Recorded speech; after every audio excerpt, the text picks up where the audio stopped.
بسم الله الرحمن الرحيم.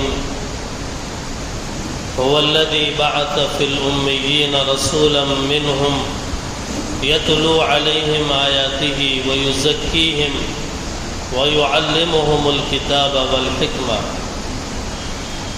وإن كانوا من قبل لفي ضلال مبين. وآخرين منهم لما يلحقوا بهم وهو العزيز الحكيم. صدق الله العلي العظيم. وقال النبي عليه الصلاة والسلام: أصحابي كالنجوم فبأيهم اقتديتم اهتديتم، أو كما قال عليه الصلاة والسلام. سبحان ربك رب العزة عما يصفون وسلام على المرسلين والحمد لله رب العالمين. اللهم صل على سيدنا محمد وعلى آل سيدنا محمد وبارك وسلم. اللهم صل على سيدنا محمد وعلى آل سيدنا محمد وبارك وسلم. اللهم صل على سيدنا محمد وعلى آل سيدنا محمد وبارك وسلم. حاضرین محترم، سامعین عالی مقام، محترم بزرگوں اور عزیزان ملت اسلامیہ،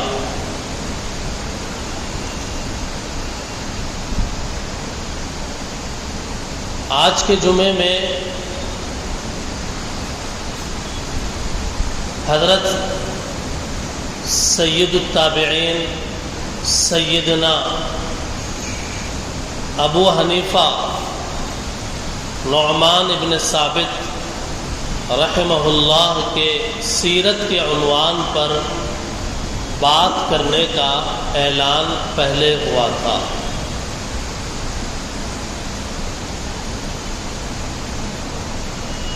جامع مسجد میں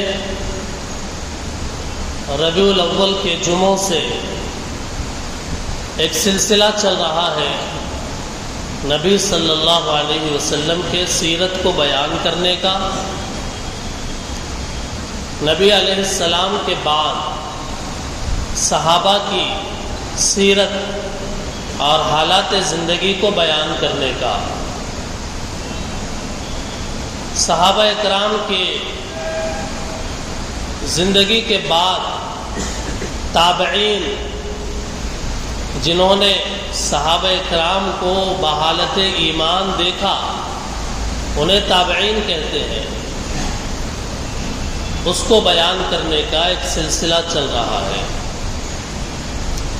اسی ضمن میں حضور علیہ السلام کی سیرت طیبہ پر 5 جمعے بیان کیا گیا. پھر اس کے بعد ایک جمعہ حضرت ابو بکر رضی اللہ تعالیٰ عنہ کی زندگی پر بیان ہوا. پھر اس کے بعد حضرت عمر فاروق رضی اللہ تعالیٰ عنہ کی حالات زندگی پر بیان کیا گیا. پھر حضرت عثمان رضی اللہ تعالیٰ عنہ، پھر حضرت علی کرم اللہ وجہہ، پھر اس کے بعد حضرت امیر معاویہ رضی اللہ تعالی عنہ، پھر اس کے بعد حضرت عمر ابن عبدالعزیز. گزشتہ جمعہ حضرت عمر ابن عبدالعزیز رحمۃ اللہ علیہ کے عنوان پر بیان ہوا. بیان کرنے کا مقصد یہ ہے کہ ہمیں اسلام کی تاریخ سمجھ میں آئے. بیان کرنے کا یہ مقصد نہیں ہے کہ واہ واہی ہو. بیان کرنے کا یہ مقصد نہیں ہے کہ اللہ کی رضا کے علاوہ کوئی اور مقصد ہو یا مطلب ہو. بیان کرنے والے کو بھی اسی نیت سے بیان کرنا چاہیے تاکہ امت کا فائدہ ہو. سننے والوں کو بھی سنتے ہوئے اپنی یہ نیت درست کرنی چاہیے کہ ہم تاریخ اسلام سے واقفیت حاصل کر رہے ہیں تاکہ اس تاریخ کی روشنی میں ہم اپنے مستقبل کی زندگی اور آئندہ کا جو لائحہ عمل ہے اس کو ترتیب دے سکیں۔ محترم بزرگوں، اللہ کے نبی صلی اللہ علیہ وسلم کا جو انتقال ہوا ہے، وصال جو ہوا ہے سن 10 ہجری میں، سن 10 ہجری کے بعد سے 100 سال صحابہ کا زمانہ تھا۔ حضور کے انتقال کے بعد 100 سال تک دنیا کے اندر صحابہ اکرام رہے۔ نبی نے فرمایا بہترین زمانہ میرا ہے، پھر اس کے بعد کا زمانہ ہے، یعنی 100 سال کا زمانہ، پھر اس کے بعد والوں کا زمانہ ہے۔ حدیث کے الفاظ ہیں خیر القرون قرنی ثم الذین یلونہم ثم الذین یلونہم۔ عربی زبان میں قرن 100 سال کو عربی میں قرن کہتے ہیں۔ 100 سال کو عربی میں قرن کہتے ہیں، ایک صدی۔ اس لحاظ سے اگر دیکھا جائے تو 100 سال کا جو زمانہ ہے خیر کا ہے، بھلائی کا ہے اور اچھائی کا ہے، جیسا کہ نبی علیہ السلام نے بیان کیا۔ چنانچہ حضرت امام ابو حنیفہ رحمۃ اللہ علیہ، جن کا نام پوری دنیا میں روشن ہے اور 100 سال سے روشن ہے، کیا آپ جانتے ہیں کہ حضرت امام ابو حنیفہ رحمۃ اللہ علیہ کب پیدا ہوئے؟ ہسٹری میں 3 روایتیں، کتابوں میں 3 روایتیں، 3 باتیں۔ سن 60 ہجری، اللہ کے نبی کا انتقال کب ہوا ہے؟ 10 ہجری میں، میں نے بتایا، ذہن میں رکھیں۔ پہلی روایت امام ابو حنیفہ رحمۃ اللہ علیہ پیدا ہوئے ہیں سن 60 ہجری کو۔ دوسری روایت تاریخ کی سن 70 ہجری کو۔ تیسری روایت سن 80 ہجری کو۔ 80 ہجری کی بات کے اندر کوئی اشکال نہیں ہے۔ سن 80 ہجری میں اگر امام صاحب پیدا ہوئے ہیں تو سب سے آخری صحابی کا جو وصال ہوا ہے سن 110 ہجری میں ہوا ہے۔ اس اعتبار سے آپ اندازہ لگائیے کہ امام ابو حنیفہ رحمۃ اللہ علیہ نے کئی صحابہ اکرام سے ملاقات کیا۔ یہ بات آپ کو تاریخ سے سمجھانا چاہ رہا تھا میں، کہ کئی صحابہ اکرام سے امام ابو حنیفہ رحمۃ اللہ علیہ نے ملاقات کیا اور کئی صحابہ سے حدیث کو بیان کیا۔ صحابہ نے حضور صلی اللہ علیہ وسلم سے حدیث لیا ہے نا؟ صحابہ سے جن لوگوں نے حدیث لیا ان کو تابعی کہتے ہیں۔ امام ابو حنیفہ رحمۃ اللہ علیہ وہ شخصیت ہیں کہ جنہوں نے براہ راست، درمیان میں کوئی واسطہ نہیں، ڈائریکٹلی صحابہ اکرام سے حدیث لیا ہے، احادیث علم حاصل کیا ہے۔ آپ کے ذہن میں یہ بات آ رہی ہوگی کہ صحابہ اکرام تو مدینے میں تھے، مکے میں تھے، حضرت امام ابو حنیفہ کی ملاقات کہاں ہوئی؟ تو میں آپ کو بتانا چاہتا ہوں کہ امام ابو حنیفہ رحمۃ اللہ علیہ کوفہ میں پیدا ہوئے۔ کوفہ عراق کا ایک شہر ہے۔ کوفہ شہر کو آباد کس نے کیا؟ بتائیے.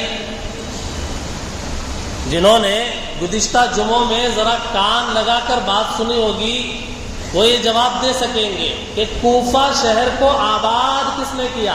کوفہ شہر کچھ نہیں تھا لیکن اس کو شہر بنایا کس نے بنایا؟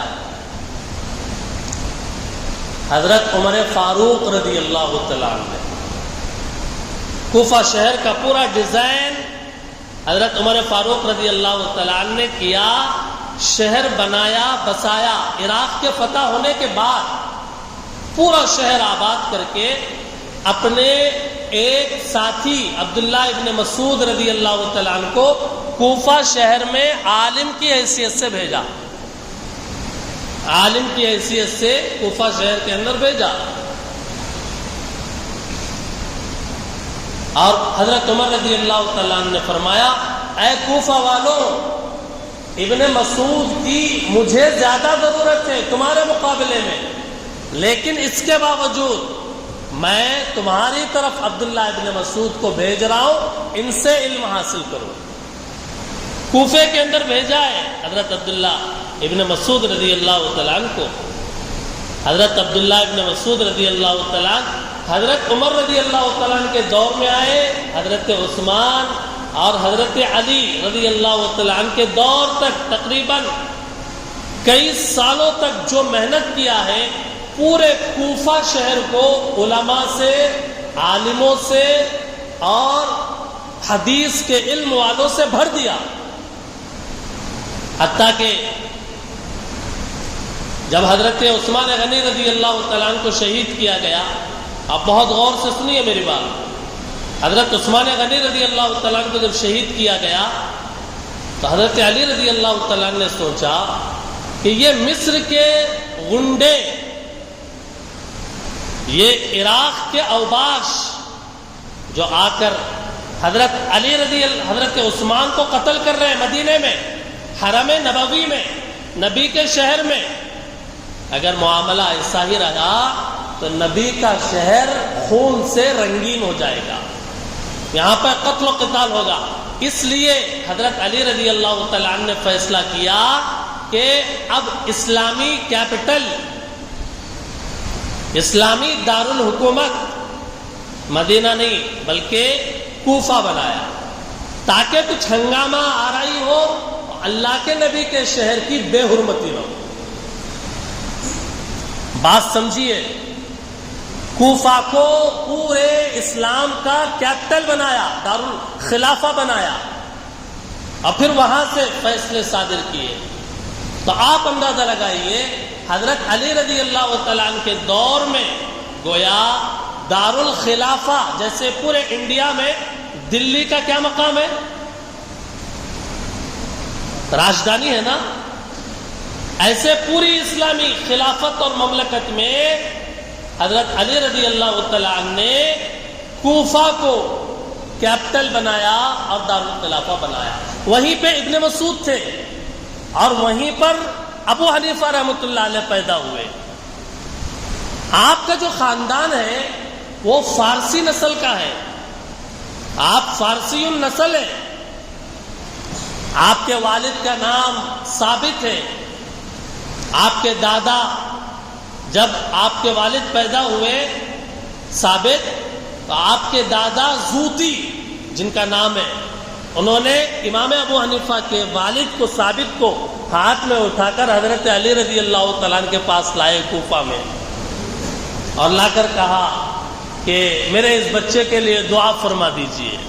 حضرت علی رضی اللہ تعالیٰ عنہ، حضرت علی رضی اللہ تعالیٰ نے اس مبارک بچے کے لیے دعا کیا اور وہ دعا قبول ہوئی امام صاحب کے والد کے حق میں اور خود امام صاحب کے حق میں. پھر تاریخ میں ایک آسمان کا ستارہ بن کر چمکا امام اعظم ابو حنیفہ رحمۃ اللہ علیہ کا نام.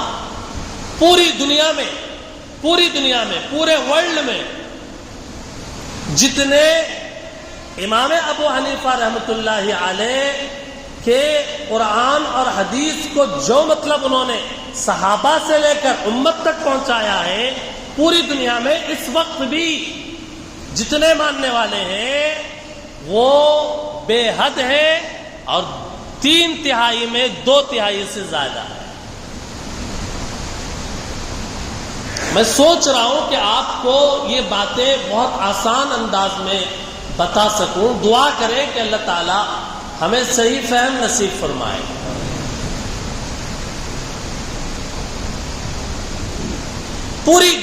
پورے اس وقت پورے ہندوستان میں اور پورے ممالک اسلامیہ کے اندر جتنے عالم کورس کے مدرسے ہیں اور جتنے مفتی کورس کے مدرسے ہیں، ان عالم اور مفتی کورس کے مدرسوں میں جب تک جو پڑھانے کا سلیبس ہے اور جو میٹیریل ہے وہ سب کا سب قرآن و حدیث کی جو تشریحات صحابہ سے لے کر امام ابو حنیفہ اور ان کے 40 علماء کی ٹیم نے جو ترتیب دے کر امت کے سامنے پیش کیا وہی پڑھایا جاتا ہے۔ میں ایک کتاب عربی اول کے پہلے سال سے دور حدیث کے آخری سال تک لیتا رہوں، وقت نہیں ہے، وہ اجازت نہیں ہے، وقت اجازت نہیں دیتا۔ ہدایہ، شرح وقایہ، نور الایضاح، بڑی جسے پڑھ کر آدمی لائر بنتا ہے، اسلامی لا جسے سمجھ میں آتا ہے، یہ امام ابو حنیفہ اور ان کے تلامذہ نے صحابہ سے علم لے کر جس ترتیب سے بیان کیا، یہ کام کیا ہے حضرت امام ابو حنیفہ رحمۃ اللہ علیہ نے۔ ابتدا میں آپ کوئی پیدائشی طور پر ولی اور پیدائشی طور پر امام بن کر نہیں پیدا ہوئے، بلکہ آپ کے علم حاصل کرنے کا بھی واقعہ بڑا دلچسپ ہے کہ آپ ابتدا میں تجارت کرتے تھے، کپڑوں کا بزنس کرتے تھے۔ آپ امام صاحب کپڑوں کا بزنس کرتے تھے، تجارت کرتے تھے۔ امام شافعی رحمۃ اللہ علیہ کہ جنہوں نے 500 صحابہ اکرام سے ملاقات کیا، امام شافعی بڑے عالم، 500 صحابہ سے جنہوں نے علم حاصل کیا، امام شافعی ایک مرتبہ امام صاحب راستے سے گزر رہے، امام شافعی نے دیکھا کہ ایک نوجوان گزر رہا ہے، رکایا اور کہا کہاں جا رہے ہیں؟ امام صاحب تجارت کی غرض سے جا رہے تھے، کہنے لگے فلاں کاریگر کے پاس، فلاں تاجر کے پاس جا رہا۔ تو کیا فرمایا امام شافعی نے؟ نہیں، میں یہ پوچھنا چاہتا ہوں کہ تم نے دین کا علم کیا حاصل کیا؟ امام صاحب نے کہا کچھ حاصل نہیں کیا۔ امام شافعی نے فرمایا کہ تم ضرور بالضرور دین کا علم حاصل کرو، حدیث کا، قرآن کا علم حاصل کرو، اللہ تعالیٰ تم سے کام لیں گے۔ امام شافعی نے اپنے فراست ایمانی سے پہچان لیا، امام صاحب کے اندر کے جوہر کو مشورہ دیا، پھر یہ بات امام صاحب کے دل کو لگی، نتیجہ یہ ہوا کہ امام صاحب نے اس کے بعد ایسا علم حاصل کیا کہ تاریخ حیرت میں ہے اور آج تک حیرت ہے۔ میرے اور آپ کے استاد اور دنیا کے اندر تعلیم حاصل کرنے والوں کے کتنے استاد ہوں گے؟ آپ بتائیے کتنے استاد ہو سکتے ہیں؟ ایک سٹوڈنٹ کے کتنے استاد ہو سکتے ہیں؟ شروع سے اخیر تک، انجینئر بننے تک، ڈاکٹر بننے تک، عالم بننے تک، مفتی بننے تک، فاضل بننے تک کتنے ہو سکتے ہیں؟ بتائیے۔ 100، 200، 500، 1000؟ امام صاحب کے بارے میں ہسٹری کی کتابوں میں ہے، امام صاحب، امام اعظم ابو حنیفہ رحمۃ اللہ علیہ نے 4000 اساتذہ سے علم حاصل کیا ہے۔ صحابہ اکرام کی بڑی تعداد ہے اس کے اندر، صحابہ اکرام کا دور ہے، 30-40 سال کا دور ملا امام صاحب کو صحابہ اکرام سے علم حاصل کرنے کا۔ ایسا اسی لیے امام مالک رحمۃ اللہ علیہ حضرت امام صاحب کے بارے میں فرماتے، کیا فرماتے؟ یہ نوجوان ابو حنیفہ، اس کو اللہ نے اتنا علم دیا اور ایسی اس کو دلیلوں کی طاقت عطا فرمائی، فرمایا وہ اگر اس ستون کو سونے کا ثابت کرنا چاہے دلیل کی قوت میں وہ ثابت کر دیں گے۔ عجیب و غریب صلاحیت ہے۔ اور معاف کیجئے گا، میں ممبر و محراب کے پاس بیٹھ کر غلط بات نہیں کرتا۔ قرآن کریم کی آیت وَآخَرِينَ مِنْهُمْ لَمَّا يَلْحَقُوا بِهِمْ، سورہ جمعہ کی آیت ہے، اس کے تفسیر میں علامہ جلال الدین سیوطی رحمۃ اللہ علیہ نے فرمایا اپنی کتاب تبیین الصحیفہ فی مناقب الامام ابی حنیفہ، اس کے اندر فرمایا، کیا فرمایا؟ فرمایا کہ اس آیت کی تفسیر اللہ کے نبی ایک مرتبہ فرما رہے تھے وآخرین منہم لما یلحقوا بہم، حضرت سلمان فارسی اور دیگر صحابہ تھے، اللہ کے رسول نے فرمایا اگر دین کا علم ثریا ستارے کے پاس بھی پہنچ جائے، الفاظ ثریا کے پاس دین کا علم پہنچ جائے یا ایمان پہنچ جائے، ایمان یا دین کا علم اتنے بلندی پر بھی پہنچ جائے، کچھ لوگ آئیں گے میری امت میں کہ جو اسے حاصل کر کے امت کے اندر خدمت کریں گے۔ صحابہ نے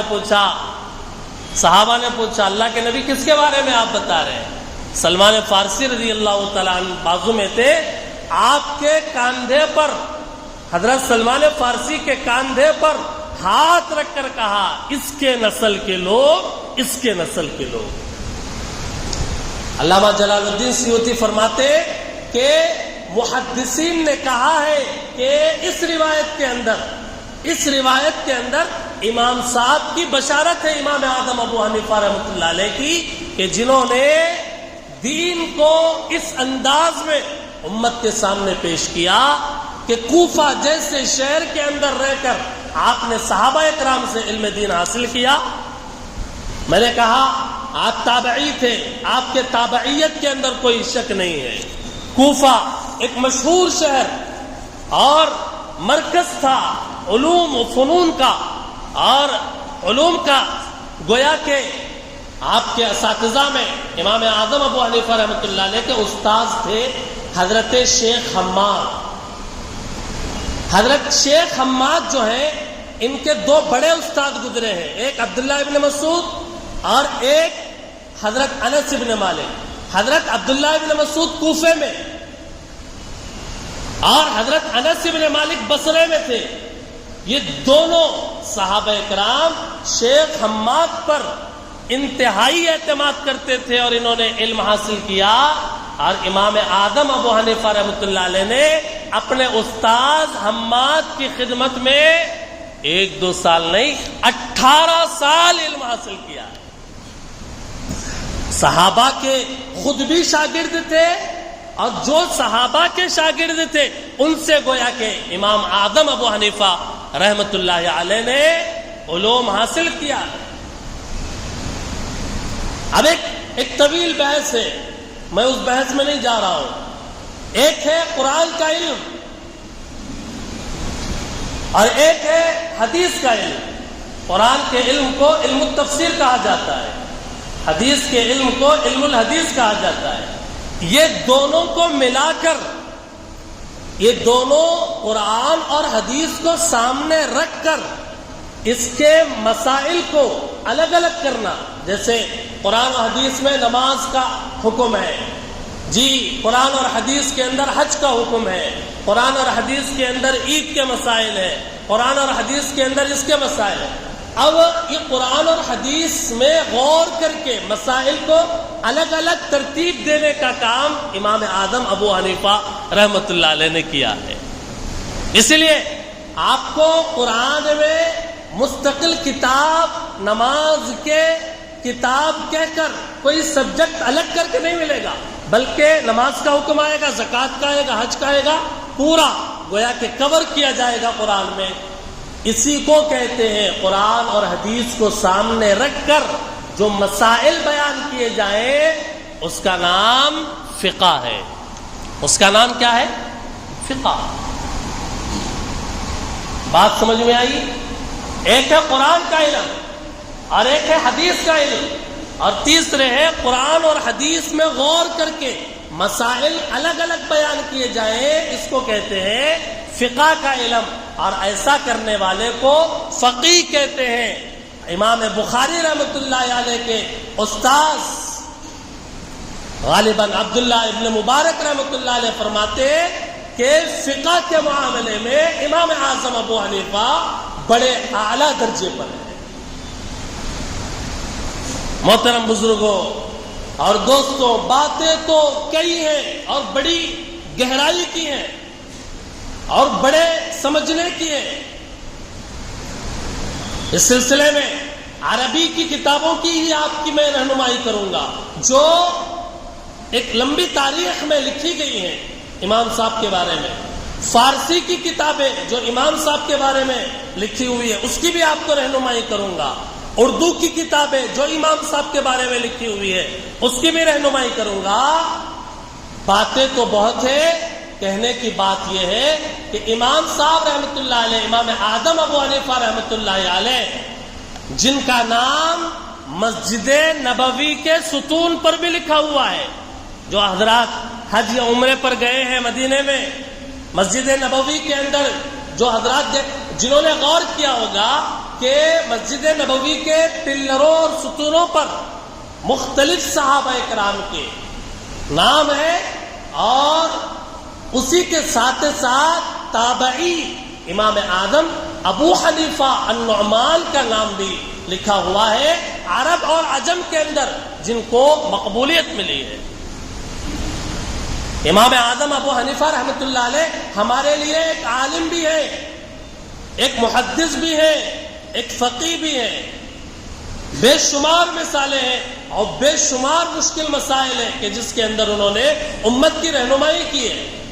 میں بس بات مطلب کی کرنا چاہتا ہوں کہ امام صاحب رحمۃ اللہ علیہ تجارت کرتے تھے، جیسے ہم لوگ بھی کیا کرتے ہیں؟ تجارت کرتے ہیں، دکانداری کرتے ہیں. امام صاحب بھی کپڑوں کی تجارت کرتے تھے، کپڑے بیچتے تھے، اور اس کے اندر آپ جس احتیاط کا خیال کرتے تھے، اللہ اکبر کبیرہ. امام صاحب کے دل کے اندر اللہ کا ڈر اتنا کہ ایک آدمی آیا کہنے لگا کہ میری بکری چوری ہو گئی، کوفہ کے اندر میری بکری چوری ہو گئی، کسی نے چرا لیا. امام صاحب نے تحقیق کیا کہ ایک بکری کتنے سال تک زندہ رہتی ہے. انہیں بتایا گیا 7 سال تک زندہ رہتی ہے. 7 سال تک کوفہ کے بازار سے بکری کا گوشت نہیں خریدا. 7 سال تک کوفہ کے بازار سے بکری کا گوشت نہیں خریدا کہ جس بکری کی چوری ہونے کی اطلاع فلاں آدمی نے دی، ہو سکتا ہے کہ آج کٹی ہو یا کل کٹی ہو، پتہ ہی نہیں. تقوی کا یہ عالم، احتیاط کا یہ عالم، عقل حیران رہ جاتی ہے. دماغ آؤٹ آف کنٹرول، اتنا احتیاط. آج ہمارے آنکھوں کے سامنے آ کے گوشت رکھ دیا جائے، ہم تحقیق نہیں کرتے کہ یہ حلال طریقے سے ذبح ہوا ہے یا حرام طریقے سے ذبح ہوا ہے. وہ ہے کہ ایک بکری کی عمر جتنی ہوتی اتنے سال تک گوشت کھانا ہی بند کر دیا. اللہ اکبر کبیرہ. آپ کے دیانت کا یہ حال کہ ایک عورت آئی، ریشمی کپڑا لے کے آئی، ریشمی کپڑا لا کے امام صاحب سے کہا اسے فروخت کر دیجئے. امام صاحب نے پوچھا کتنے میں فروخت کروں؟ کہنے لگی 100 درہم کے اندر. امام صاحب نے کہا یہ تو بڑی قیمت کا ہے، 100 درہم تو بہت تھوڑی قیمت لگا رہے ہو تم. وہ عورت یہ چاہتی تھی کہ کپڑا امام صاحب فروخت کر کے 100 درہم دے دے، حالانکہ امام صاحب جانتے تھے کہ اس کی قیمت 100 نہیں ہے، 400-500 درہم اس کے لگ سکتے ہیں.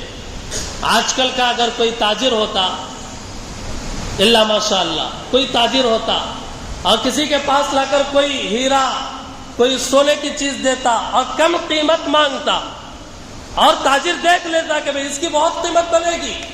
اب سچ بتائیے دل پر ہاتھ رکھ کے کہ کیا وہ سمجھتا کہ آج کا دن تو بڑا آفر کا گزرا ہے, بڑا لکی دن ہے آج کا کہ تھوڑی بڑی قیمت میں فروخت کروں گا, تھوڑا اس کو دے دوں گا, مابقیہ رکھ لوں گا جیب میں. امام صاحب نے کہا 100 نے اس کی قیمت یہ 500 درہم کے اندر فروخت ہوگا اور میں تمہیں 500 کے 500 درہم دے دوں گا. مدینے سے ایک آدمی آیا کوفہ, ایک خاص قسم کا کپڑا جو امام صاحب کے دکان کے علاوہ کہیں ملتا ہی نہیں تھا. وہ آیا اور آ کر امام صاحب کے دکان پہ شاگرد بیٹھے ہوئے تھے,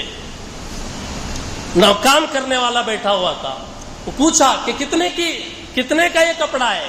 انہوں نے کہا 1000 درہم کا. بعد میں امام صاحب آئے, پوچھا وہ کپڑا کیا ہوا؟ کہنے لگے مدینے کے ایک صاحب آئے تھے, بیچ دیا. کہا کتنے میں؟ کہا 1000 میں. ارے وہ تو 400 کا ہے, وہ تو 400 کا ہے, تم نے 1000 زیادہ قیمت, اتنی زیادہ قیمت, اس کا نقصان کر دیا تم نے. یہ کہہ کر امام صاحب پورے 1000 روپے 1000 درہم لے کے مدینہ گئے, اس آدمی کو تلاش کیا اور 600 درہم واپس کیا اور کہا کہ اس کی قیمت 400 ہی ہے, میں 400 ہی لوں گا. اتنا کمال احتیاط, اتنا کمال احتیاط کیا آج کل کے تجار کے اندر ہو سکتا ہے؟ ظاہر ہے دوستوں اور بزرگوں, امام اعظم ابو حنیفہ رحمۃ اللہ علیہ کے زندگی کے بے شمار ایسے پہلو ہیں کہ جن پہلوؤں پر غور کرنے کے بعد ہمارے لیے درس عبرت نکل سکتا ہے کہ ایک تاجر کو کیسے تجارت کرنا چاہیے, امانت داری کے ساتھ, خیانت نہیں کرنا چاہیے.